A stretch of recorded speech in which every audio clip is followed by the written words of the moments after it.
अय दादा सामान घ्यायचं होतं. ए नाही राव दादा, आता दुकान बंद झालं, आता उद्या ये. ओ शेठ थोडं अर्जंट होतं, द्या ना.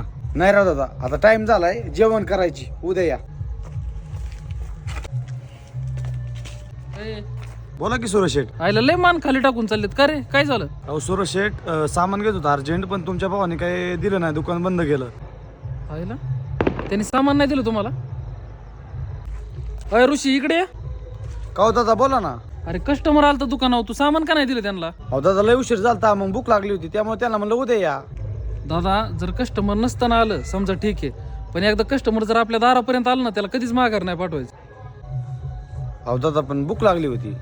अरे ऋषा, काही काहींना आहे ना अक्षरशः गिराईक होत नाही, आणि आपल्याला एवढं कस्टमर आहे ना, आपण जर माजल्यावणी केलं ना परत कुणीच येणार नाही आपल्यापाशी, ही पण लक्षात राहून दे. एकदा जर माणूस आपल्या दारात आला ना, खाली हात कधीच नाही गेला पाहिजे. किती वाजू दे काही होऊ दे, पण त्याला सामान द्यायचंच. हो चालतंय, देतो सामान. हो दादा चला.